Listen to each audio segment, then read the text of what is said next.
Hello, hello, and welcome to another episode of the Imperfect Cheerleader Podcast. My name is Jasmine Neely, and I am your host and guide on your journey to becoming a pro dancer, whether it's on a sports team, whether that's the NFL, the NBA, a semi-pro team, an MLB team, an NHL team. I'm here to help you and to give you the best tips and advice that you need to succeed on your journey to making a team or just getting closer to that dream of yours. So, I have a series, and this is episode 3 of the Dallas Cowboys Cheerleaders making the team on Netflix.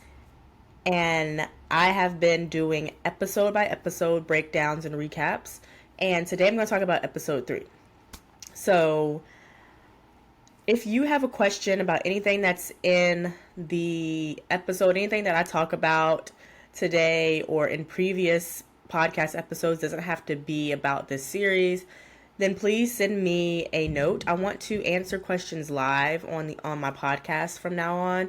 So feel free to send me a note to theprofessionalcheerleader@gmail.com, or you can send me a DM, a direct message on Instagram or TikTok. On Instagram, I'm at the professional cheerleader, and on TikTok, I am at thepro.cheerleader. Okay, so send me a direct message if you would like me to answer a question for you on the show, and I can answer it anonymously. I don't have to say your name or anything. So yeah, I want to do that for you. Okay, so let's get into the episode. And spoiler alert, if you haven't seen the series, I'm going in depth on particular things that I noticed and that I made notes on. So if you don't want to be spoiled, then go watch the series and then come back and watch this episode after. All right. Okay, some things that I noticed. Here we go. So the first thing that I noticed on this episode was that most of the women that try out for this team, they get cut before they even make the team. It seems like it's very rare to try out for this team the first time and then make it. And that's the case for a lot of teams, but I think even on this team, it's making it apparent that, like, okay, you might not make it the first time, but that doesn't mean don't come back. A lot of times when the women do come back, they end up making it the second time. It seems as though that's the pattern that I've seen. So I remember Ariel talking about her not making it the first time. She made it she made it to finals, and I don't think she made it to training camp that year.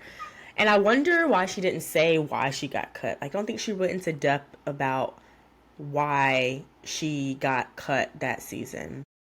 I would have loved to learn more about why that is, because she's a great dancer, and I don't really see them giving her a lot of feedback this year besides flexibility. And I think that's something that she's very aware of, is her flexibility. She makes that clear, and I think it's good that she took action to get a professional personal trainer to get better with her flexibility. And that's kind of like her storyline in the show, is like there's one scene where all the girls' legs are up on a wall, and it's kind of like she's struggling to keep her leg up on the wall because she's slipping. So I think flexibility is something big for her. And she comes from LSU, and they're a huge hip-hop school. They're really great at hip-hop. They are amazing, and I'm sure she was amazing on that team. But I think just in general, I think if you are going to want to make this team, you have to have great flexibility, and especially kicks. Okay, kicks is one thing that they spend a good amount of time in this episode talking about, and they set it up kind of like in this like theatrical way where they have the girls and then it's a black background with lights, and it's really just about the kick. They're talking about how it's straight up and how it's not to the side like you're used to doing a grand battement in ballet, and they spend a ton of time talking about that because it's the most important thing that they're looking for when you become a DCC. That kick line in Thunder is crucial. And it's kind of like being on the Rockettes. Everybody's leg has to be in line. You have to kick as high as you can. And I think one of the staff members was saying that it comes down to power and kicks. So if there's anything that you're going to work on, if you want to be a DCC cheerleader, you better work on that flexibility and those kicks. Somebody even said, work on your kicks ahead of time, like a year ahead of time. And even, I would argue, even more than that. Like, you need to be working on your kicks now if you want to audition for that team next year. Like, you should have been working on it yesterday. Okay? So, yeah, it's really important. And I love how they talked about, because when they talk about these things, the general public is watching this show, and they don't know anything about the foundation of dance. They don't know anything about the background that a lot of these dancers have, but they talk about having a background in ballet and that it comes from the hip. And it's not just about throwing your leg up there. It comes from the hip. It comes from your hamstring muscle and really stretching that, having a lean, long hamstring muscle that can get your leg up there. So, yeah, they talk about that. And they talk about even your core strength. Your core strength is super important for maintaining the control of your kicks. And so I think them talking more about that, and like, you actually have to have some type of technique to be on this team. You can't just show up and say, oh, I don't have any background, I don't know anything. I mean, you can, right? Like, anybody can. But I think that it's important for the general public to know that they are trained dancers, a lot of them, and they know the importance of that technique of a kick, the way your leg is going to be coming right in front of you instead of going to the side like it does in ballet. It's different. And even for them, it's different because that's not what they've been taught their entire lives. All right. So I get people talking to me every day like, oh, like, just not dancers, people that I may have run into during like my day job that maybe I've worked with in the past that have said like, oh, I'm listening to the Dallas Cowboys Cheerleader, I'm watching that show, and I'm like, I wonder what they think about all the technical elements. Like, a lot of them don't think about that type of stuff because it's not super mainstream. But now this show is like bringing that out. It's bringing out the mainstream aspect of this team, and I think it's an incredible thing to see. So let's get back to the show. So I love that they call the girls the Omni Girls. I don't know. I love that. I wrote that down in a note. Like, I think it's so important to have that community when you're going through this process. And the Omni Girls, they seem like they've been friends forever, and they just are roll dogs to the end. And I think it's nice to have that camaraderie during the process. So I'm glad that they show this part of the process. And they kind of delve deeper into each of those girls. Maddie is the 18-year-old, and she was having a conversation with her mom. And I just remember she had sticky notes on her wall wherever she was staying. And some of the sticky notes, I had to pause because I had to read them. And it said, mental toughness is key. Some of them said, wake up and dance your booty off. And another one said, God got you. And I think having those affirmations is so powerful when you're going through this period of time where people are constantly judging you, constantly telling you what you need to fix, constant criticism from everywhere, not just from the coaches, but from vets, from your team leader or your group leader, from people in the organization that may work there that don't even know you. You're being constantly criticized, and I think having those notes is a reminder to yourself, like, this is something hard that I'm putting myself through, but I'm going to make it out on the other end no matter what happens, right? So I think having positive affirmations is super, super important. I think you got to remind yourself that you are the shit, okay? You are badass. You can do it. And if people have done it before you, you can do it too. Like, your mental toughness is just as important as your physical. And she's also talking about, in this clip, she's talking about your family uplifting you and knowing that you are the best. But at the same time, like, they don't know or understand the whole process. Yes. And I think that's super important because your family will cheer you on through the entire process. They're going to root you on no matter what. And I don't think it's said enough how, yes, that is super important, but is it enough? Sometimes I feel like it's not enough because nobody really understands until you're going through that process. You want to have the support of your family. And I think, and if you don't have that support of your family, I'm sorry. And I hope that you get some type of support in the future.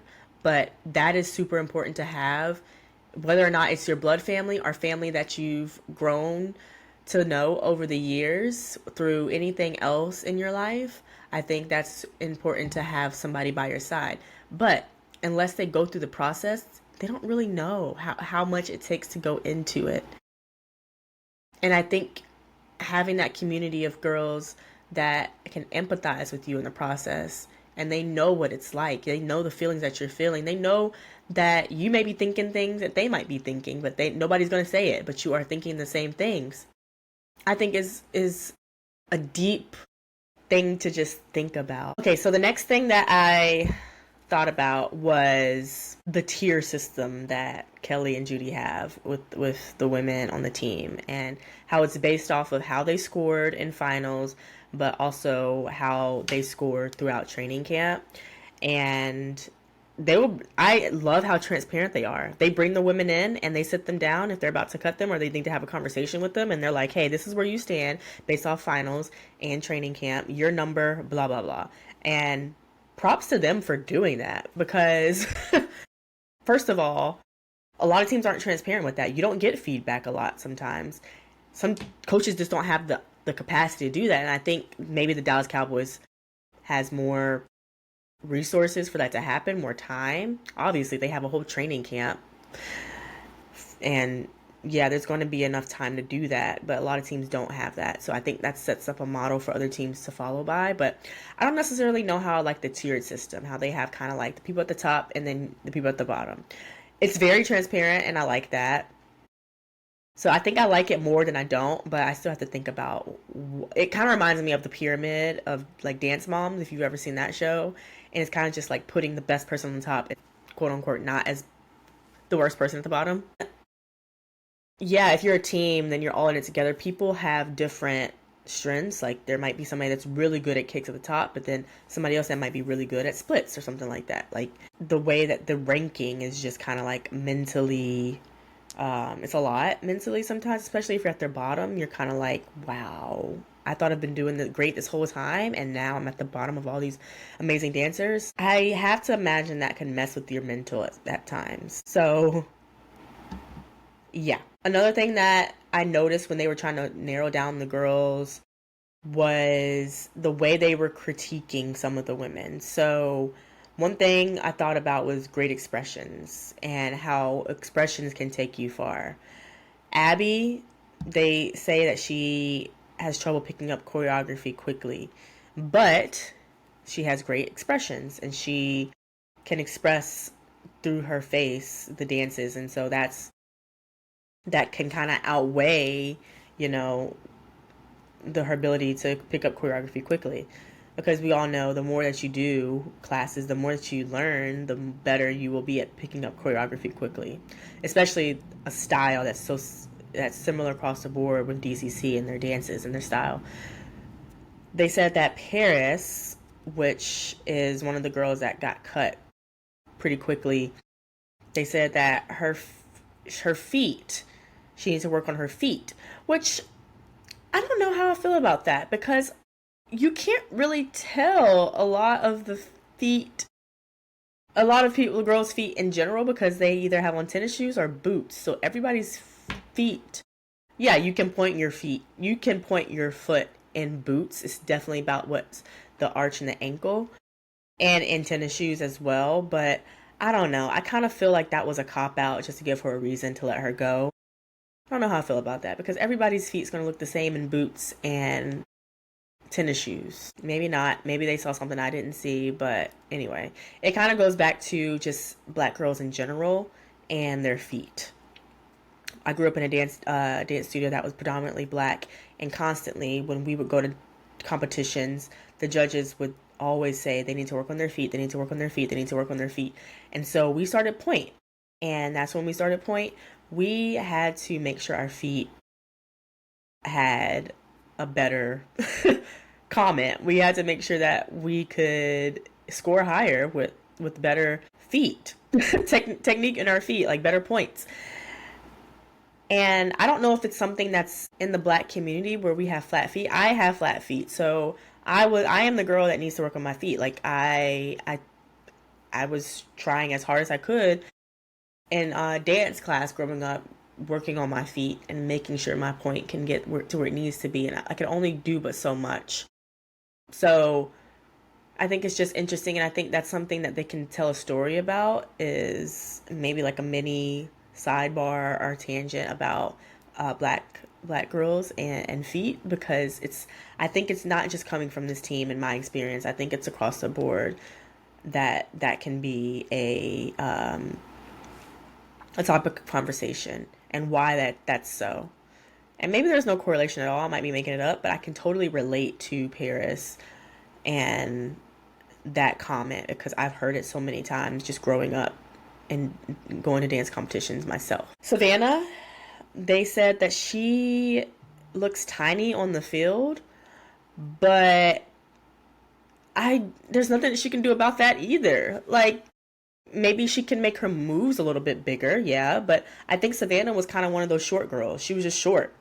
And there's nothing that you can do about that. I think it's kind of unfair to her because she's short. Like, there's nothing you can really do about that.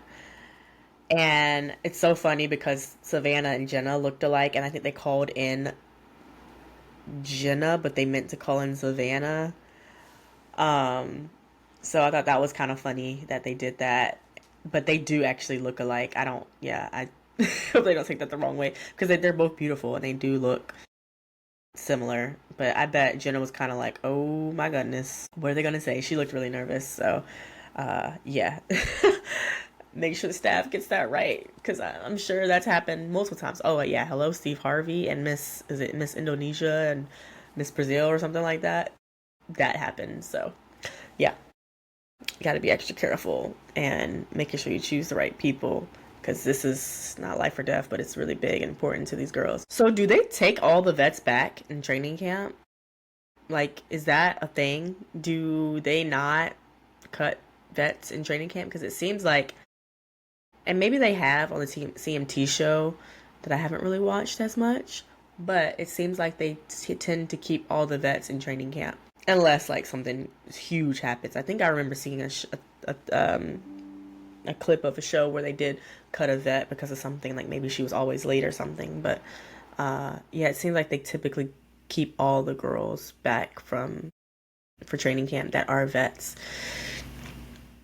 In this episode, I think it was said twice maybe that, oh, she looks pretty tonight. She looks prettier this year. And I always thought that was interesting about like your look, and it got me to thinking about like, can pretty get you pretty far? Yes, I think so. There was a girl on my team who I remember when I was working at the auditions desk for prelims. I'd already been on the team, so I was a vet, so we were working the prelims day, and I remember she walked in the door, she was just like so pretty, so gorgeous. And honestly, I think that is partly what, she's of course a great dancer, but I think her aura is what put her on the team, because she's just drop dead gorgeous. And I think pretty can get you far. So girls, stay in that makeup room, get your makeup done, learn how to do your own makeup, because pretty can get you far. Have you ever heard of pretty fit privilege? Yeah, it's not just in dating, it's in the world as well. A lot of women that are pretty or are deemed by society to be pretty tend to be also successful. So it's important that you take care of yourself. It's important that you present yourself in a way that is going to set you up for success. And when you look good, guess what? You do good, right? So it's not just about pleasing other people that are looking at you. It's about you feeling good within your own body, putting your best foot forward, so that you can get the things that you want in life, and you can help serve others. Basically, that's what it comes down to.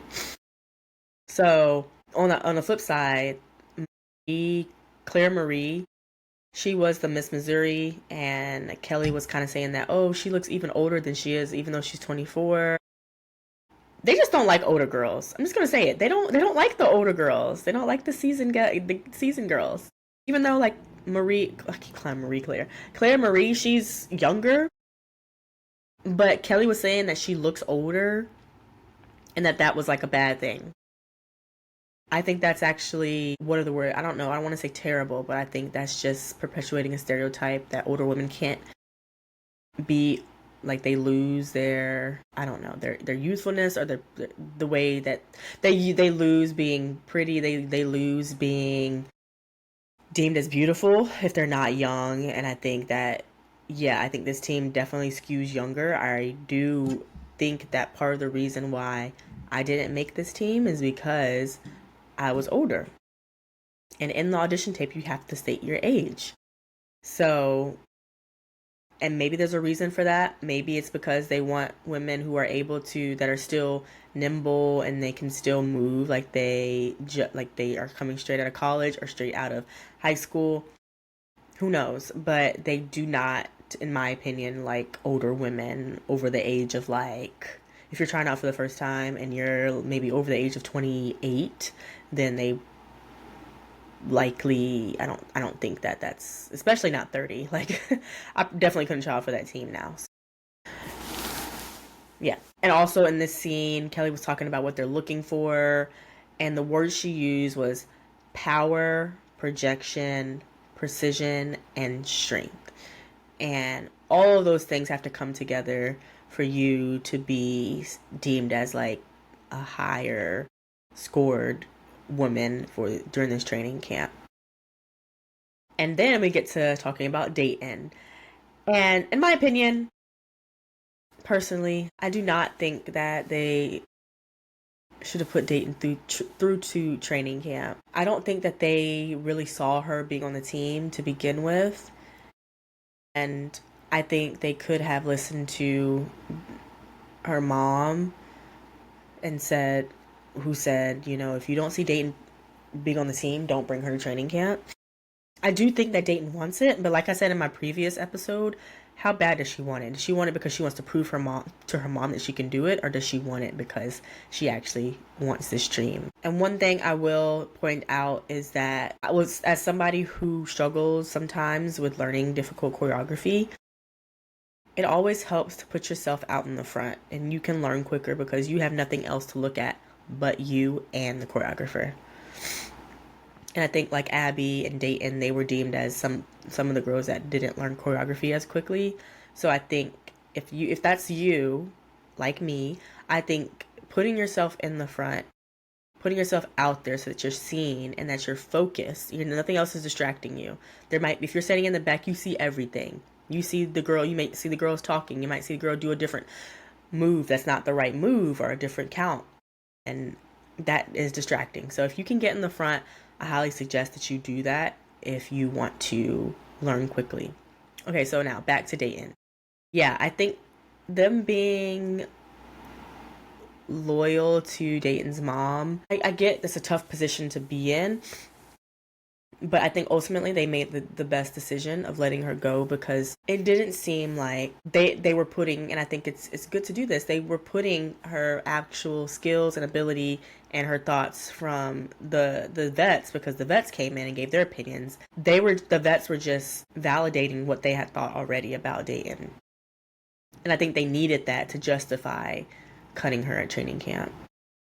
And so at the end of the day, it was about what's best for the team, what's best for Dayton, quite frankly, and what's just skill over loyalty and being a friend of somebody, right? At the end of the day, that's their job, and you have to separate your job from your friendship. Okay. So, yeah, I know it sucks, but at the end of the day gonna end. I'm just kidding. Yeah, so yeah, that's what I had to say about Dayton. I mean, she's a really pretty girl, and she has like a unique look, and I think nobody on the team looks like her, which I think if she came back next year, she could be even stronger and get her mind right, get her training in a good spot. I think she could really kill it next year and make the team if she wanted to.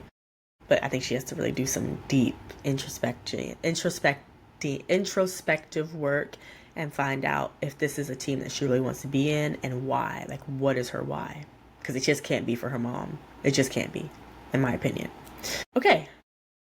What else? I think in that section they were talking about Claire Maria as well, and like they had no business cutting her. I think even when they cut her, they said we cut a good one. Like they had nothing but nice things to say about her. I just think they were trying to give her an excuse to cut her. And they said that she's a softer dancer and admitted that she was a good dancer and that they could see her on this team as an ambassador because she has that background experience. Also in this episode, we get into their makeovers, the rookies' makeovers.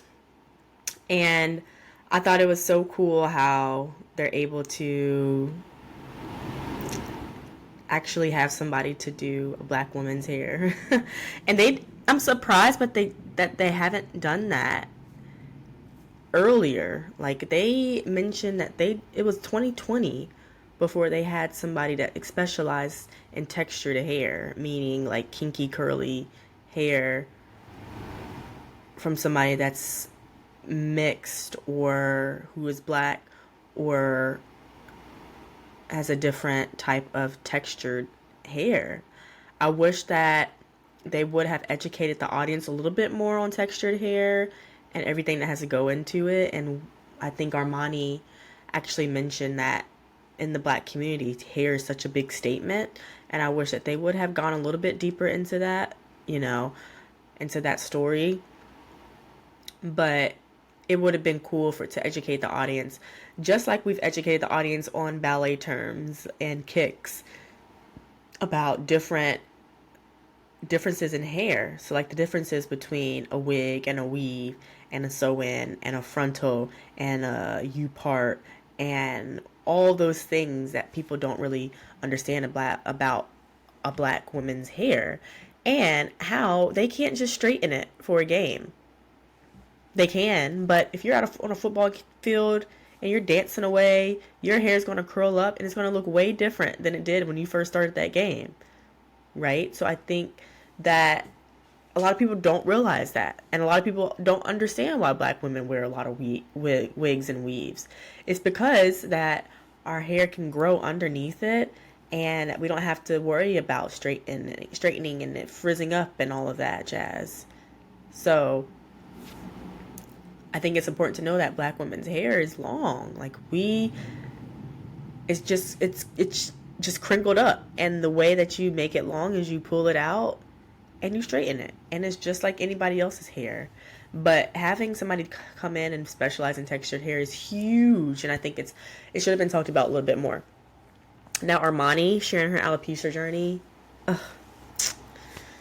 First off, I'm so glad that she had the courage to do that amongst millions of people, and it shows how imperfect, quite frankly, that the cheerleaders are. She's such an amazing dancer, and just because she doesn't have any hair on her head doesn't take away from the fact that, she's an amazing performer, and she is where she got because of her dance ability. I love that she wanted to dance with her natural hair and that she wanted to do that. I would have never guessed that she had alopecia until I saw last year that she danced without her wig.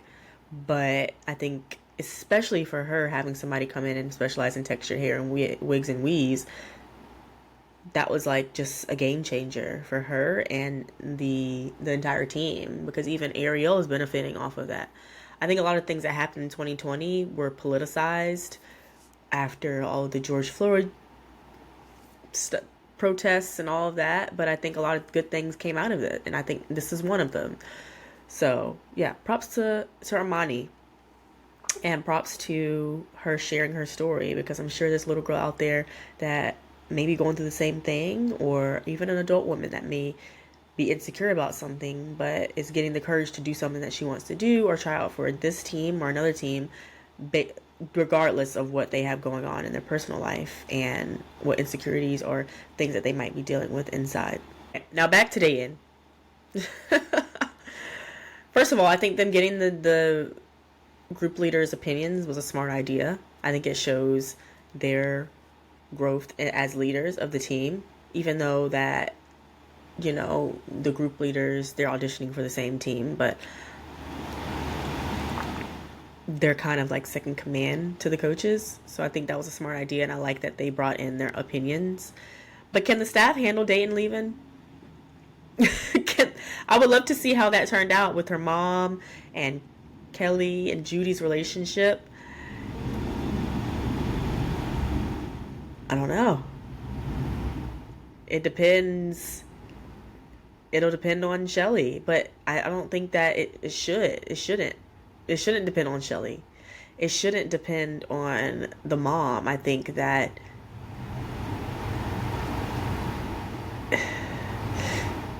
they need to. Kelly and Judy should have a conversation with her mom if they haven't already. Because even the thing that she said last time that they got cut is that she didn't know. Like, there was no conversation had. Which, to be fair, there's no conversation had with other women on the team. But, like, if that's your friend, then yeah, I think they could have handled that differently. So I hope that they did this time. But I would have loved to see how that turned out after she got cut. Like, is it really about loyalty at the end of the day? Or is it about talent for the legacy girls? It's so... I would not want to be put in that position as a woman whose mom was a DCC and then I'm going to try out.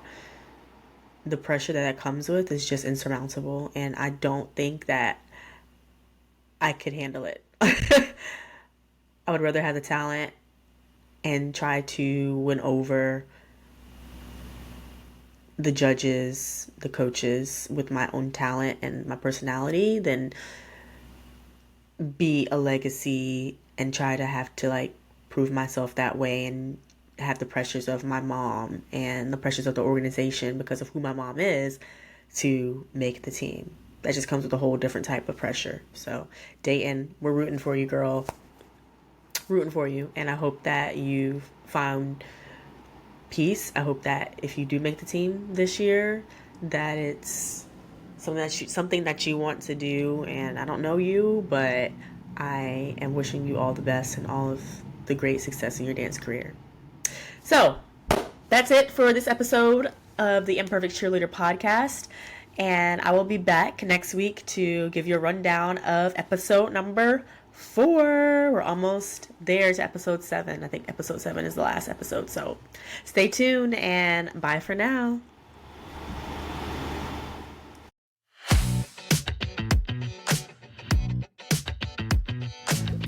Thank you so much for tuning in to the Imperfect Cheerleader Podcast. Taking the time to listen while you're busy with all of life's responsibilities means the world to me. If you enjoyed this episode, here are a few ways you can support ICP. Number 1, hit the subscribe button so you always get newly released episodes and never miss them. Number 2, take a screenshot of the episode you listened to and tag @theprofessionalcheerleader on Instagram. We love to repost your tags and shout you out in our stories. Number 3, write a review. This is the best way to show your support for the podcast and helps us bring on even better guests, interviews, and topics. I hope you have a wonderful day, morning, or night, wherever you may be, and are continuing to work towards your goals of becoming a professional cheerleader, dancer, or just someone who loves to move. I'll see you later on another episode of the Imperfect Cheerleader Podcast. Toodles for now.